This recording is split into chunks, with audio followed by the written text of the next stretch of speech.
Wouldn't this just turn a horse from his oats? Sacred heart of the good Lord, I am so tired of this winter. It is cold, cold, cold. It must be about minus 25 or 30 with the wind. I just had to take the Honda blow snower out because we were getting drifts again. But that's not what this video is about. This video is going to be about some buying experiences that I've had. Okay, we're back. I got the camera all set up. We had a good bit of snow down, but it's cold and it's windy. Wind is after dying down a little bit since I first come out. But I had to laugh because I was going along here and I got a ding on my phone and it said your Bronco has been automatically updated. And of course, the Bronco is in the garage here. So I kind of had a little panic because I'll tell you why. I was on the forum this morning for the Bronco, one of the Bronco forums, G6, which is Generation 6 for the Bronco. And one guy was in getting his groceries yesterday, and he got a live update on his Bronco. When he came out, it said live update just completed, and the thing wouldn't start. So I had to get it towed to the dealer, and of course, now the way it is, dealer said, well, we won't be able to get a look at it for another couple of weeks, and this and that, and I was thinking, holy smokes, Ford has even figured out a new way to break a vehicle down. Never thought it was possible. But anyway, so when I got the update, I said, heck with this, I better go check and see if Billy, which is what we call the Bronco, Billy the Bronco, I said, I'll just walk in and hit the auto start. And of course it started no problem and no lights on or anything. But it's weird, how stuff happens. So I've been out here trying to deal with this. Kathy was doing a bit of shoveling, and not much though, because I'm letting the Honda snowblower do most of her work.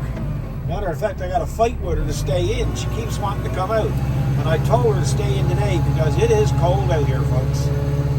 It says -1 on the ambient air temperature gauge, but it's colder than that with the wind, a lot colder. The wind that cuts you like a knife. And you can see, like, I'll show you now when I move up here. You can see where I went with the snowblower along the side and that, so make it a bit easier. But anyway, yeah, so that's my story on the Bronco this morning. It's not being used in the winter because I've been doing a lot of work. I put a real cool hood deflector on it the day before yesterday with LED light bar in the front of it. So, man, I'm going to tell you, it's slicker than grease weasel poop. So, I've got a couple of other things done with it.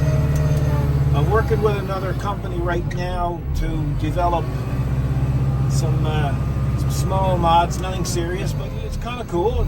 It's interesting. But lately, like this winter, I've noticed there's a change in the way we purchase things, and it's really got my goat going. I don't know what's getting wrong with civilization. You know, one time you'd order something, you'd pick up the phone, call the number, tell them what you want. Yes, sir, we'll have it in the mail now in a day or two. But now, then it went to emails. So then you got to email people. So we went ahead and we started emailing people. We kind of got used to that. And now, of course, it's different. Now what they got done, if you want to order something, a lot of companies now want you to text them. And I've been finding a lot of that lately. So this texting thing, I guess what it all boils down to, people don't want to deal directly with people. So we ran into a situation where we had to text a couple of places because they didn't want an email, they didn't take phone calls, and so anyway, we had I like RC stuff, remote control, for those who don't know what RC is, and so I bought a couple of RC Broncos actually. One's a 1/10 scale, which is quite big, and another one is 1/18. And the 1/18 is kind of cool because I special order it the same color as our original Bronco. So anyway, it caught on fire. Now I'll have a video on that in the next day or two, and I'll show you what happened. So I called the company that sold it to me. Well, you can't get hold of them. You got to text them. So when I text, well, not me, well, when Kathy texted them, the first thing they did was text back all these rules and regulations and how they're not responsible and all of this old crap. And I'm thinking, you know, we got a situation here where we basically got a toy. And it's a toy, come on, face it. We got a toy that easily a 13-year-old could own.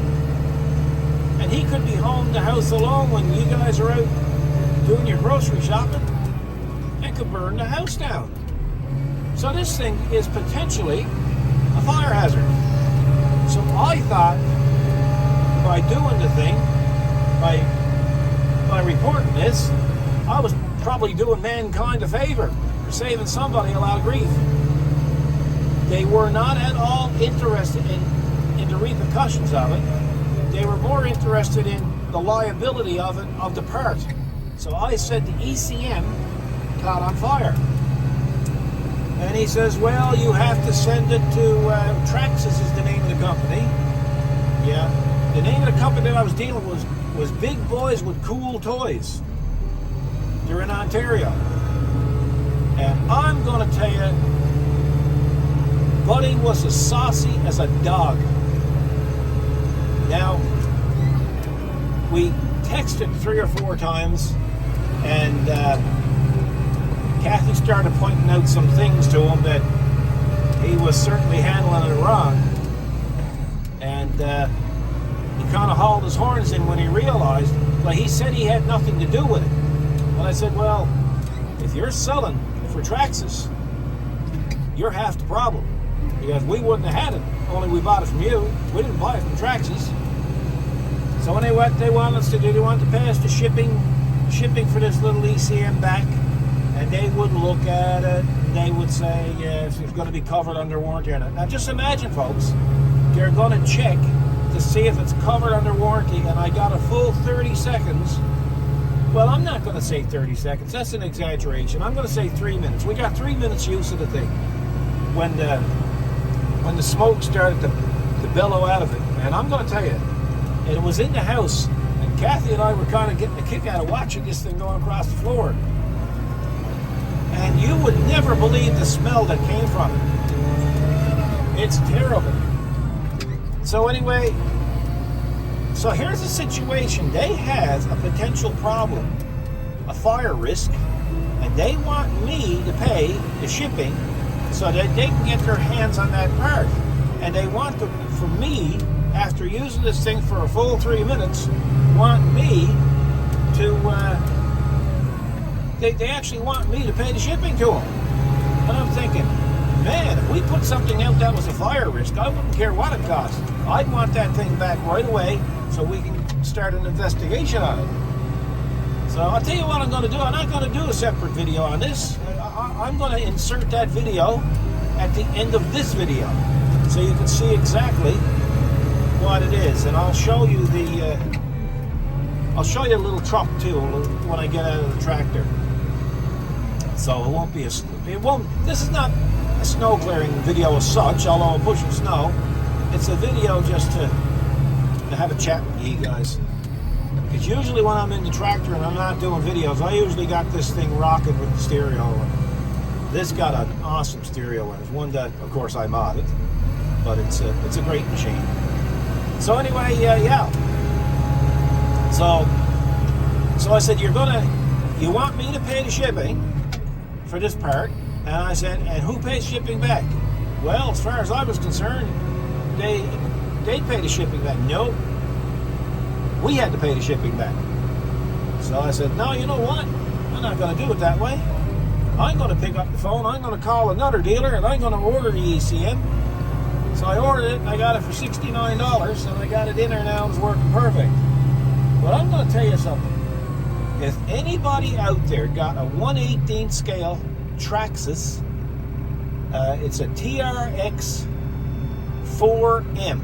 That's what it's called. It's the mini version of the TRX 4. If anybody got one of them, don't use it in your house. Because I personally think it's a fire risk. Now, you guys be the judge when you view the video. Now, when you view the video, this is not the original. This is not the original fire. This is not the original smoke. The original smoke happened in the house, but I disconnected the battery so fast. So, big boys with cool toys wanted a video. They said, well, send us a video. So I sent them the video, but I had to do the video out in the mod shop. So I plugged the battery back in, and the same thing. It started to sizzle and smoke, and hey, it was brutal. It was like a diesel engine starting on a real cold morning. So anyway, I turned around and sent him the video. Oh, he says, no, we need the part. Anyway, I said, frig you anyway. So I got fed up with dealing with those arseholes, excuse the French, and I bought the other one. So at the end of the video, you can view that. So anyway, we got to. I'll show you the truck, and I'll show you the video at the end. I got to back up now, blow some snow, and then I'll come back. Okay, I am back. Now, where do we leave off? One of the things that I've noticed here lately too is the fact that when you're buying something from somebody, another company, you can hardly order it online anymore. You got to call them or text them. That's the latest thing. You're texting them. When you text them, then they'll straighten it all out for you. But the problem that I got with that is they start telling you then, well, I say, is it in stock? Oh, yes, it's in stock, but it takes them 3 weeks to ship it, which is ridiculous. A little while ago, I ordered a welding positioner, a mini one. We have a big one, but I wanted a mini one. And called the company in British Columbia, which is on the other side of Canada, and they said, oh, yes, it'll ship out in 2 days. Well, a week later, I asked for the tracking number, and they said, oh, we got behind, we don't have it shipped out yet. So anyway, it took a week and a half to get it from British Columbia to St. John's. Now, St. John's is the capital of Newfoundland, and that's 45 minutes from here. So it took a week and a half to come across Canada, and then we had to wait another 2 weeks to get it from St. John's because of severe weather conditions, they called it. And I said, holy smokes, we're living in the same province. We're living 40 minutes away from the city. And I mean, the days they were talking about was perfect out here. So I guess what it is they're prioritizing their deliveries. I don't know. Maybe somebody in the courier business can explain it to me. But last Saturday, I was sitting in the living room watching the news. Lo and behold, my phone goes ding, and I mean I looked out and I said, holy smokes! The ding was the courier saying that he dropped off a package to the front door, and I said, oh, that's not possible. I mean, stormy. You couldn't see anything. Matter of fact, he couldn't have even gotten up the driveway. There was that much snow in the driveway. And yet there was a picture of the front door and the package there. So I said, my Lord, that's not possible, is it? And I looked out to the front door, and sure enough, there was the package. But the package was from Amazon. And I said to Kathy, boy, I don't know. Amazon must put the fear of God in these people. This poor guy parked down by the road during the storm and walked up the driveway to deliver that package. And the package was about 4 inches long in a 4-foot box. Well, a 4-foot box is an exaggeration, but it was in a 1.5-foot box. So that's another thing that gets me going. So I don't know. I guess when it comes down to the fire that we had with this little, I'm going to knock that down so I can get a snowblower.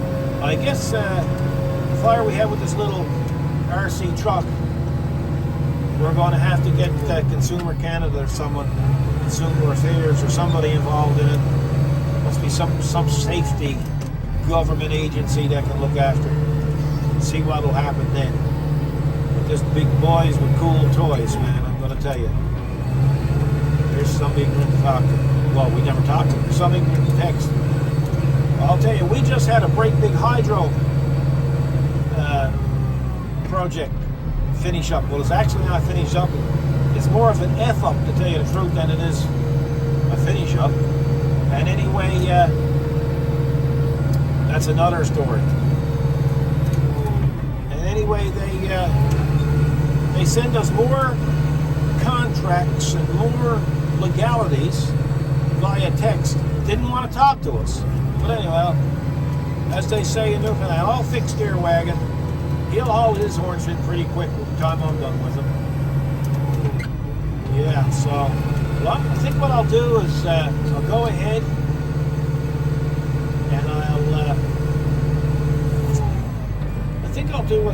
and I'll call this it for snow clearing.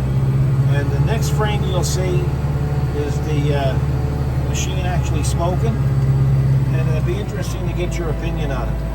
So I know EVs and stuff, there's always a fire risk with it. And as a matter of fact, Ford got a stop shipment on their F-150 Lightnings now because they had one catch a fire in the manufacturing process or in the quality checks or something. So they got that stopped. They got production stopped on it. They got shipments stopped on it until they investigate.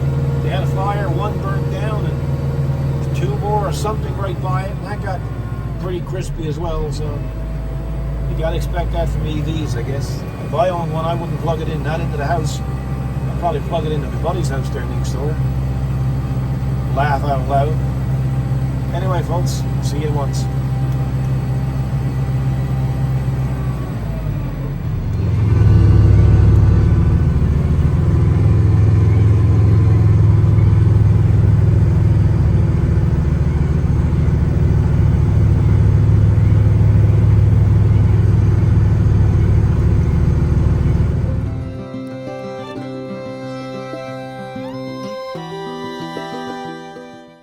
Okay, it was going along the floor. We're using what, maybe 5-10 minutes? Then it started to smoke in the house. So I pulled the cover off, pulled the battery off right away, and down here you can see a hole is blowing in the side of the receiver. I don't know if you can see it down there, but anyway, I'll take a chance and plug this battery in again. But it smokes and it stinks. Look. Quick, turn it off. And that is the problem. Something in there.